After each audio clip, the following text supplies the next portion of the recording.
These days, there's a lot more to travel than sipping margaritas in the sunshine. To some people, it's about pushing yourself to the limit, which is why I'm here, about to head high into the clouds on top of this Austrian mountain to try something called snow camping. And it's going to be cold, very cold.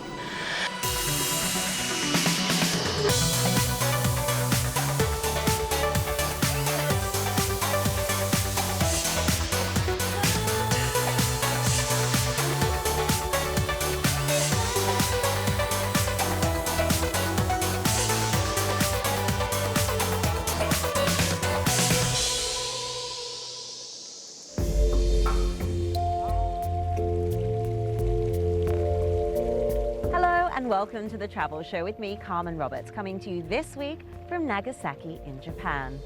Now, the outdoor hot springs that they use here for bathing and relaxation are famous for their supposed medicinal benefits, and they're also really popular with tourists too. But here in Nagasaki, they're also being used to help power the local town. In a moment, I'll be finding out how. But first, here's what else we've got coming up on this week's show. We're in Austria, braving a night of glacier camping in sub-zero temperatures. If anything bad happens, I'm coming to you. You can rescue me. And keeping the past alive with Petanque. We're in the south of France to meet the man keeping up a family tradition. Your global guide Michelle's here with her top travel tips. This month, watching the feathers fly at pillow fights around the world. Plus, we'll be checking out the dazzling pagodas of Myanmar.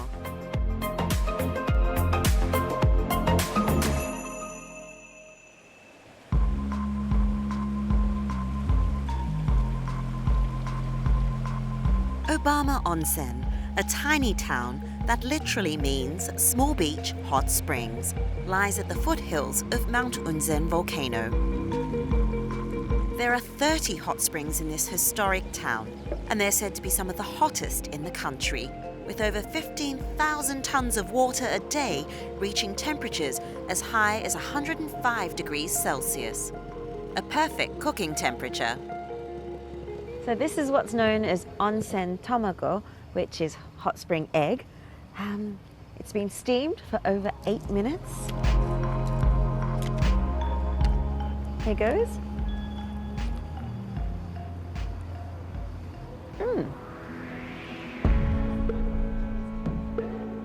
For centuries, the Japanese have been indulging in these hot springs, which are dotted across the breadth of this volcanically active country. Onsen water is believed to have healing powers derived from its mineral content. The Japanese have a long history of enjoying the hot springs. Elderly people use them as a way to relax, and it's the same for the younger generation. It's part of our culture, and we also visit them because Japanese people are very health conscious. Given that it's such a traditional part of Japanese culture, it's little surprise that a trip to an onsen is one of the top things for travellers to do when visiting the country. Now, what you traditionally do is you'd come here and you'd wash yourself with soap in this modest shower area, and then after a thorough scrubbing, you can jump into the hot water. Many hotels have private onsens like this, aimed at couples or families, while other traditional onsens are more like public bathhouses.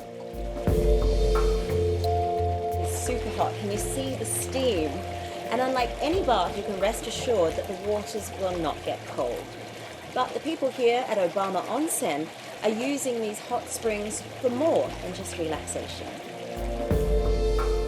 They've started an initiative to harness the power of the hot springs and produce clean geothermal energy in a way that's rarely done in Japan.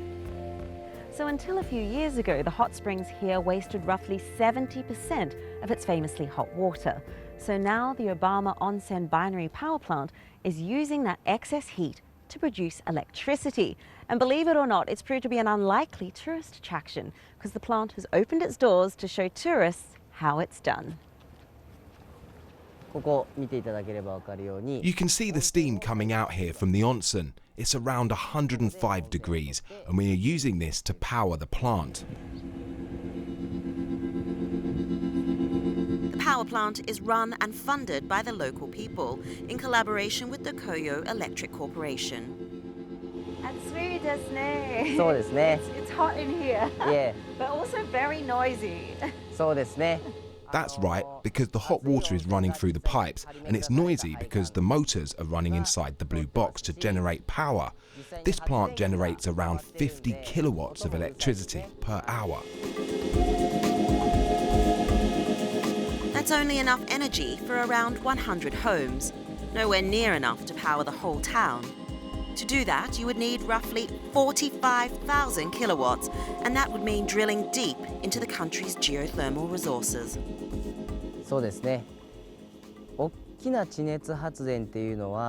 If we were to do a huge geothermal power plant, then that might hurt our hot springs and cause them to dry up.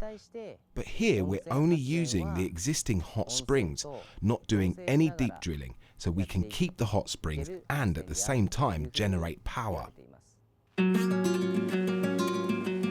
There is more pressure than ever to harness the power of the country's hot springs as a source of renewable energy, especially as public support for nuclear power has waned following the meltdowns in Fukushima. Now the government has given permission for more deep drilling to take place, which some feel may affect the flow and quality of water at the onsens. Right now, we only produce 0.2% of the nation's power from geothermal plants, but the government wants to increase that to 5 times the amount. We feel this increase will impact on the big spa resort towns. Hundreds of thousands of people visit these resorts, so it's big business. Tourism will suffer, and local employment too. The government says there are strict regulations on where drilling is allowed to minimize the environmental impact. But maintaining Japan's ancient hot springs could become a delicate balancing act. Here in Obama, it's hoped that even in the face of increasing energy demands, its famous waters can be preserved for generations to come.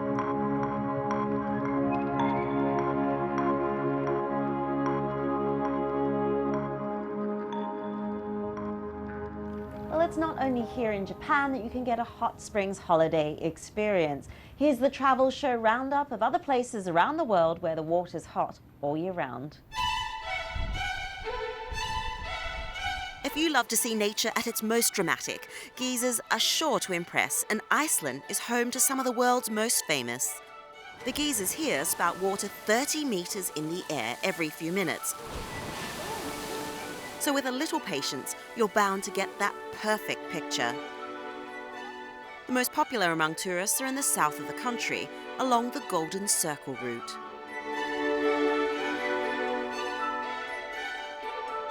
But Iceland's not the only place where you can see these incredible jets of water and steam. Yellowstone National Park in America has the highest concentration of geysers in the world, with most of them squeezed into 1 square mile. 2016 marks the 100th anniversary of America's national parks, and there are a series of special events and promotions to mark the centennial.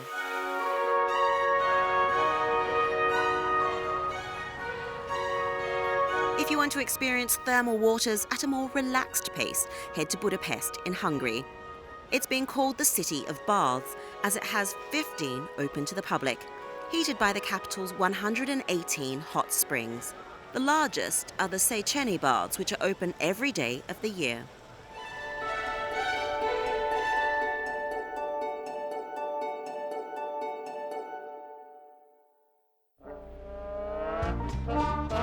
Next, our regular catch-up with the people who make a place tick. This week, we're in Provence to play a game that's quintessentially French. Ta ta ta ta. Oh, on va faire pipi les chiens. Bonjour. My name is Hervé Rofrich and I am a balls maker.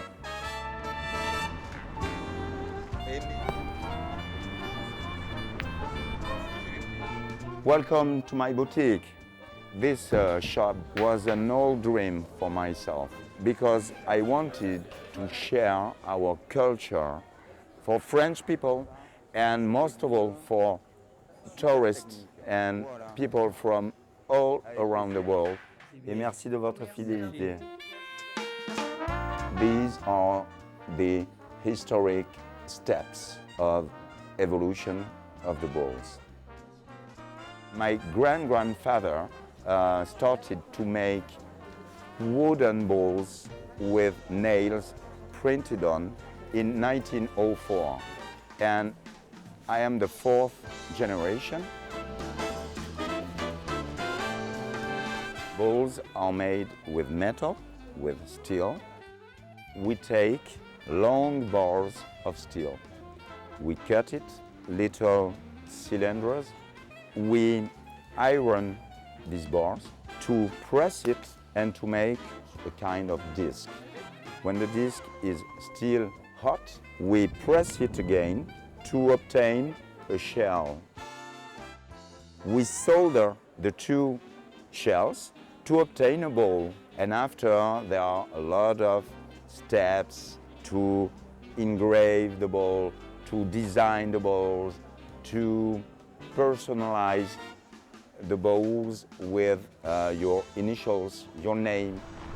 I have to throw the ball as close as possible to the jack.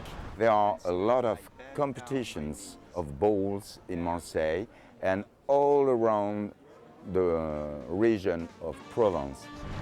I have to kick the ball of the opposite team because it's a real good point.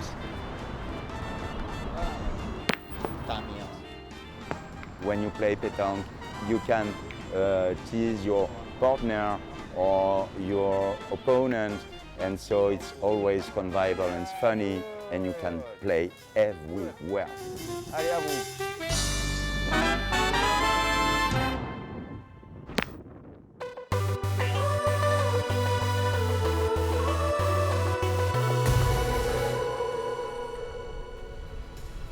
Still to come, Ben Zand prepares to spend the night high in the Austrian Alps.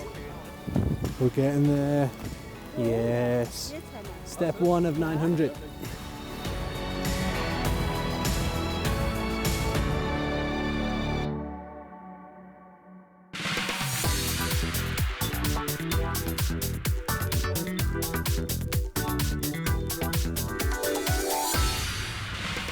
Hello, I'm Michelle Yana-Chan, your global guide, with top tips on the world's best events in the coming month.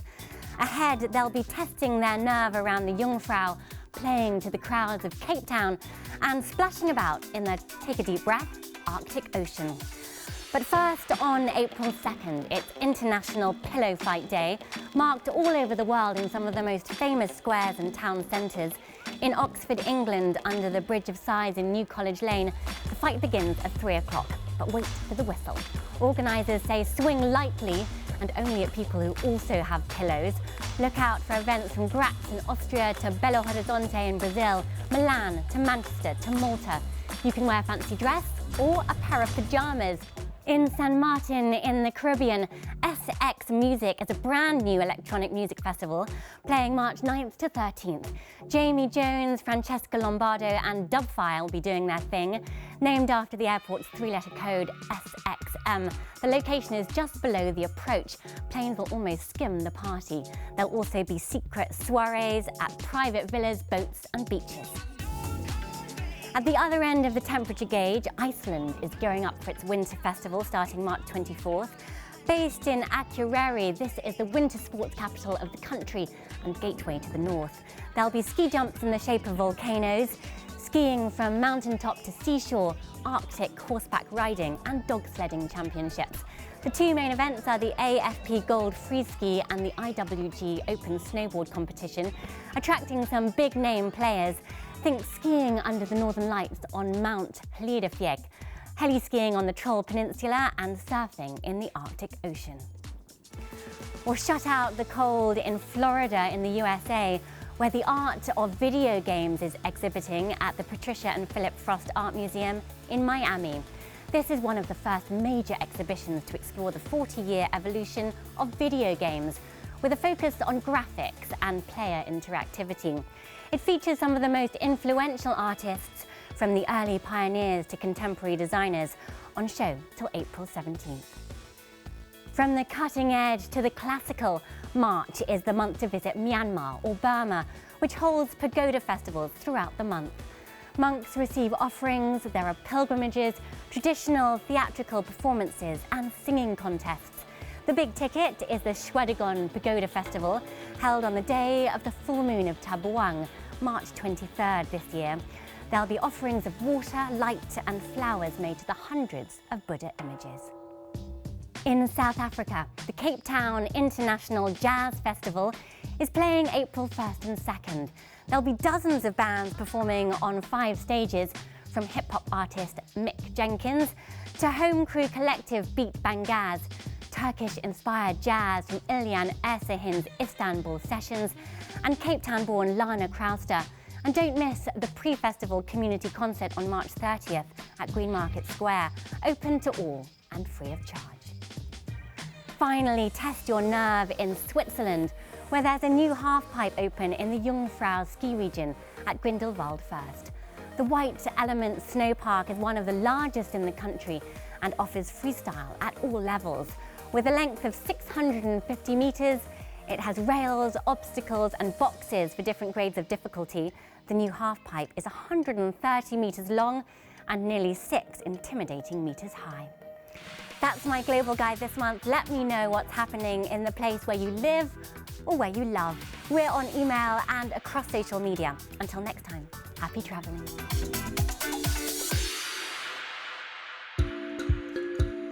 Next, we're off to the Stubai Glacier in Austria's mountainous region of Tyrol.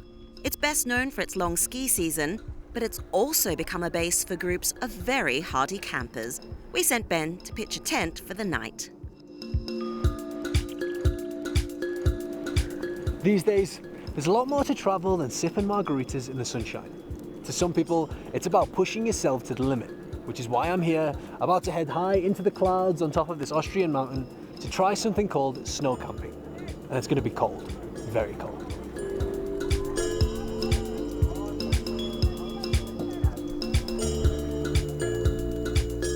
Now, I'm no stranger to a bit of camping, but sleeping outside on top of a glacier will definitely be a first for me. The camp that I'm set to take part in is run for just 20 people each year by a German sports retailer. What will I learn doing this? What you learn? Well, first of all, you're going to learn how to sleep outside on 3,000 meters by minus 30 degrees. So, and hopefully survive. And it's been going for 6 years. Yeah. Does that mean that there's a demand for it, for people camping out in the snow? Yes, the people come back very often, and like even this year we had 5 on the waiting lists. Some of them even want to do it again, a second time.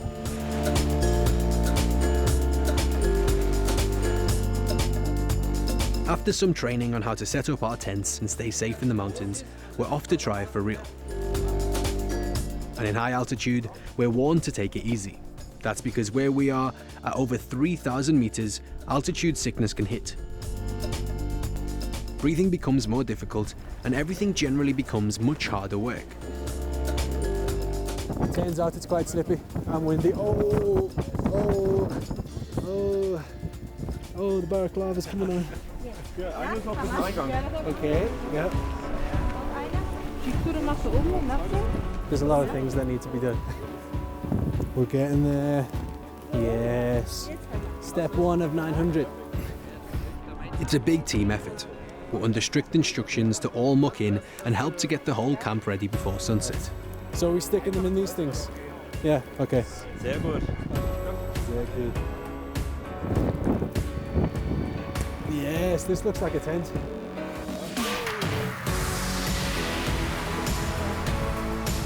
As soon as the sun goes down, the temperature will fall sharply. The tents will keep the snow and wind out, but my layers of clothes and a sleeping bag will hopefully insulate me against the cold. There you go, yes. This guy knows. This guy. Oh, we made 1 tent out of 10.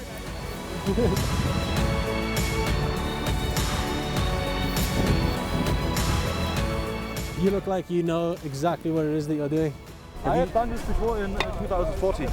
It's pretty cool. If anything bad happens, I'm coming to you. No problem. You can rescue me. Dan?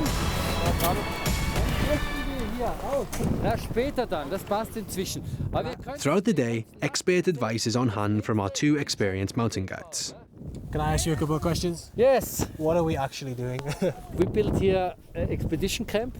When we are finished to build the tent, we make the wall stronger. As wall against the storm, it is warmer. If you have a lot of snow on the side, it's warmer, much warmer. And you can see in the south, big storm is coming. That's the cloud in the south. Maybe the storm is coming in 3 or 4 hours. If we're more lucky, the storm is coming tomorrow. But we are ready for the storm. He can come. We have put up all of the tents now. When I say we, I mean mostly these guys. But it's going very well. It's a lot warmer than I thought. So, after some hard work, our camp is set. And, I'll be honest, a hot drink has never been more satisfying.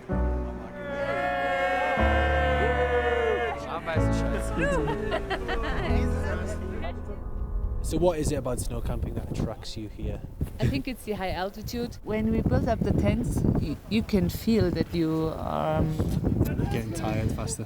that you breathe faster, your heart is beating faster. You can feel that, yeah. Yes, I'm out in the nature. That's the most important thing. I'm not in the nature during my job. I have the sun going down. It is very beautiful. Yeah.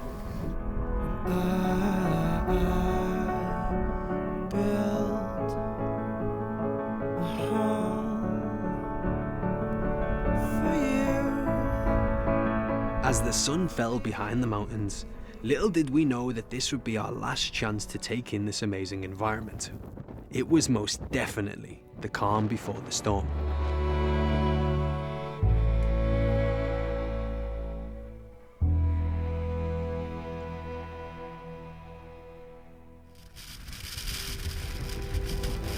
Somewhere along the way I took a wrong turn. Now I'm in the deepest snow. Oh God. Join us next time when the snowstorm hits Ben's alpine campsite. Okay, it's currently 2 a.m. and I really have not slept at all. I think we're right in the middle of the storm and the winds are so strong. Well, I hope you can join us for that if you can. But in the meantime, from me, Carmen Roberts, and the rest of the Travel Show team here in Nagasaki, it's goodbye.